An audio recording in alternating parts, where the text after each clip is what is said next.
Hey guys, welcome back to the channel. If this is your first time watching, thanks for dropping in. Go ahead, like, comment, subscribe, all those good things. Really would help me out. In today's video, we are going to be talking about the updates to my 329 Ripcord Industries rifle. And after that, we are gonna compare the new Ldra series of rails, really just more of end user experience so far and how it compares to the legacy rail system and kind of do a side-by-side comparison. So go ahead and let's get into it. Okay, like I said, we're gonna do the rifle overview first, and then we're gonna jump into the rail review and kind of talk about the differences between the legacy Ldra series and the current models that you can buy right now.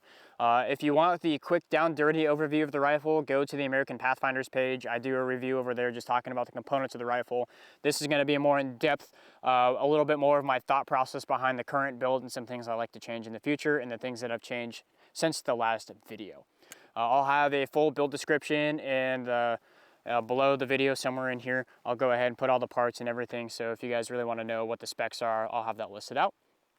Starting at the muzzle device, Surefire 3-prong, tried and true. I've been using it forever for my RC2 can on a Criterion Core Series barrel. This is a brand new barrel because my last rifle was pin and welded. And when you get the new rail, you have to change out the barrel nuts. So I had to get a whole new barrel, or someone would have to be able to break the weld on the muzzle device. So just a brand new barrel, really nice. Don't mind it at all personally. I like having a brand new barrel. Have the new gas hole from Ripcord Industries and the new gas tube system. And that makes quite a difference in the tolerances that the rifle is running as far as the gas system. Moving on to more of the accessories on the rifle. Nothing has really changed in this suite here. It's still the Modlite OKW head on the full body series with the dual pressure pad from Surefire, full power pack. The only addition is the bipod mount on the bottom for Harris bipods. It's just a normal M-lock mount. You can get them from Sportsman's or any sort of outdoor goods store for, I don't know, like 20 bucks. I really like having this when the tripod may be just a little bit overkill. I can go grab my Harris bipod, throw it on, have it for the day, take it off, just quick detach.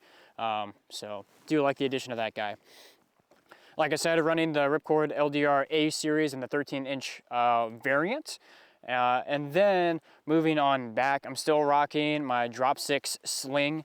We'll always vouch for this sling time and time again. It's my favorite sling. I'll continue to say that and stand by it. Drop 6 makes good slings. That's really about it. As far as the optic suite, probably another huge thing that you've seen changed since the previous video. I do have a 509T top mount optic on the Reptilia RMR adapter mount for Geissele scope rings, 170 height. And then I have the Sig Tango 6T in the first focal plane with the BDC reticle. I got this because I thought it would be fun when I sold my Voodoo to get something different, and this was starting to come online. It's the new like military government issued scope, so I kind of wanted to see what it was about. Overall, the scope, I think, performs like it should. It's a scope. I don't think it's anything great to write home about. It does its job. The reticle is simple and clean. That's what I appreciate. As far as the brightness of the reticle, it's better than the Voodoo. I'm not a fan of the turret system that they have for turning on and off the reticle and the optic. It's really mushy. It doesn't give good feedback. You can lock it, so that's pretty cool if you want to leave it on one setting. But other than that, I used it, and then I think I dropped my rifle once, and then it actually threw off the detent. So now, where the rifle should have the optic off, it is now on. And then if I have it where it should be on, it now turns off. Don't know what that's about, but it still works, so take that for what it is. Once again, not a fan of the system. The glass clarity is pretty good as far as the 1 power all the way up through the 6 power. It's pretty nice. I like the reticle. I think overall it's a good scope. I don't think it's great. It meets kind of the middle of the road. It's, you know, a scope designs to be given to the government to use, so you know government equipment's not always the greatest because it goes to the cheapest bidder. But I think it's a good scope. I'm probably going to move away with it at some point, and I have a Leupold 1:6 HD patrol optic that I'm pretty excited to use and get some time behind to kind of give some comparison on the scope. If you've known me for a while and you've known me since I've had this optic, I will always say it's pretty mid for the price. I bought this one For 1,600 bucks off of Euro Optic. It was a demo model, so I was able to get it on the cheaper side, which was nice. I was a sucker for the tannadized color because at the time it matched the rail pretty well. But anyways, I also want to try it out. It's a good scope. I would still recommend it if you want to try it out, but I think there's better options out there for the price point. Other new things that you'll see here is I have the RIP6 bolt carrier group, and with the addition of the new gas block, gas tube, and the RIP6 bolt, I actually had to change the tune on my rifle from an H2 red, white to an H2 blue. I had to step it up because the gas system was so efficient. It was running a lot better, a lot cleaner, a lot harder, and so I retuned the rifle to you know, tame it a little bit. So, and that seemed to work out pretty well, the H2 blue system. It's a Springco blue spring and then just a normal H2 buffer weight. That's pretty much it for the upper minus the charging handle, PRI gas buster charging handle. You'll see that I change those out pretty often between like the Radiant series and the Geissele series. I just think they're fun to change out. But because I shot this gun suppressed a lot, I wanted to use the PRI gas buster and just see how it performed. And it performed pretty well. I think at the end of the day, you're gonna get gas in your eyes regardless, unless you have like a Huxworks flow-through can or something of the sort, or the RC3. As far as the lower goes, the lower is completely the same, still B5 furniture, Radiant and B safety because I'm a fan of that, and the Ripcord mil-spec trigger. So that really kind of covers the rifle. If there's anything you want to know more in depth, drop it in the comments below, let me know, and I'll be happy to answer it. So, with that being the rifle overview, we're now going to jump into the rail overview of the video. Okay guys, now we're going to jump into the rail overview, kind of go over my feedback as an end user and just overall my experiences with the rail. Along with that, we're also going to talk about the differences between the legacy rail and then the current model that you see today that we sell on the website. I've seen a lot of people ask for feedback on kind of the differences. We do list them on the website. What the updates to the Ldra series rails are. You can go to the website, go ahead and read it. I'll link it in the description below. And then Steve also has a great video on his website getting into the nerdetry of how this rifle, how this rail was designed. So he does a really good job breaking that down and all of the other rails that he has. Today is just going to be more of a compare and contrast between the legacy models and the current model and kind of my 2 cents. So one thing you'll notice right off the bat with the Ldra is the Really Right Stuff locking method down here on the Arca, partial Arca rails. These little indents on the bottom of the rail to lock in and provide extra security on a tripod. Other things you'll notice on the A model and the P model is that there is QD steel inserts on the end of the rail and on the front, where the carbine only gets them on the back half of the rail near the receiver end. You'll also notice on the rail that the coating is just a little bit different when you look at the FDE. From the previous models, you got this nice kind of like burnt bronze color. I am a sucker for this coating. I really am. I like the way this looks. But this like Knight's Armament style FDE does so much better at protecting the rail, especially with the new QD steel inlets. You can see on the legacy rail that mine has a nice circle where it's been wearing, and the coating has actually worn down to the metal. So having the QCD steel inlets, the QD steel inlets, has made a difference. Other things you'll notice between all the new rails is the profile is very similar. So that means it speeds up manufacturing time between the C's, the A, and the P models because they all use a similar profile. Between the legacy model, you'll notice that it's more refined. The edges are smoother. This overall just looks more of a finished product. And then you'll also notice that the M-LOK segments are a little bit different. The traction tape ports are a little bit different.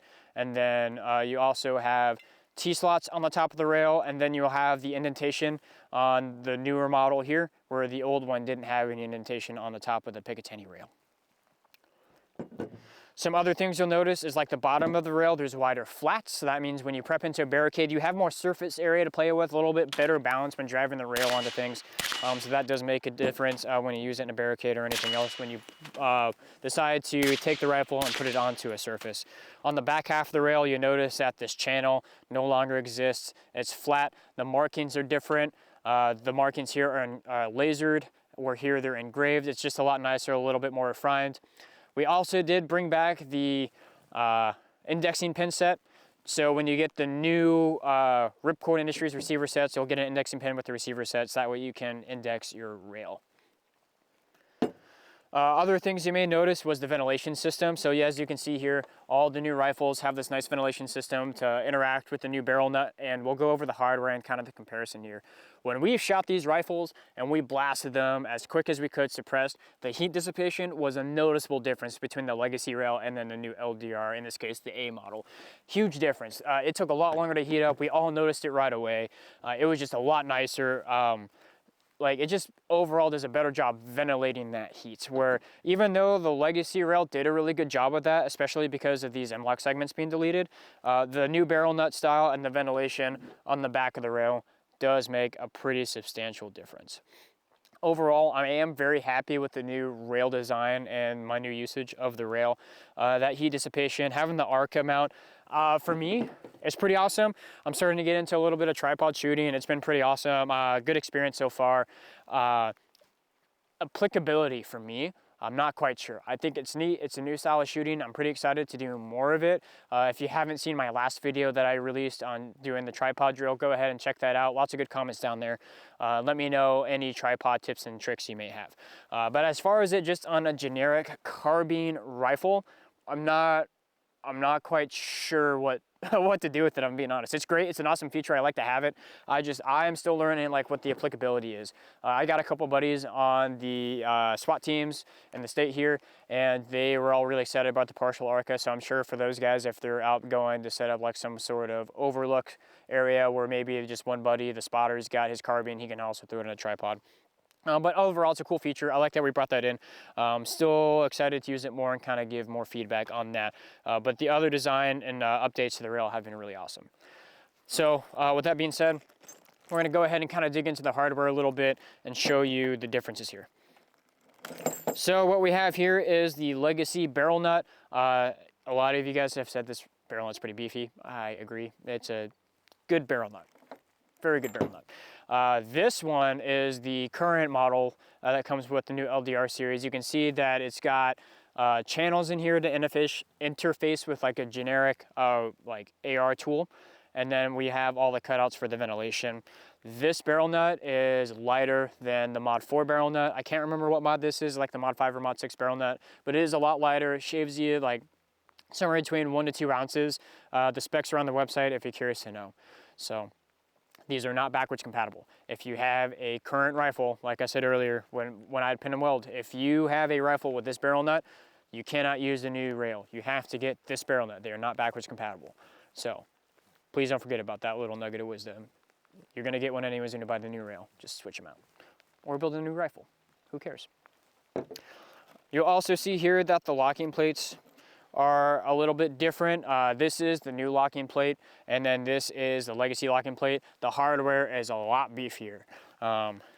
So small changes to the locking plate, and then here are the screws. So you can see on the legacy rail, you had like a couple threads to play with, and I had some buddies who had actually broken these threads from trying to torque down their hardware, where now you get like a much beefier set screw, and you get way more thread here to play with.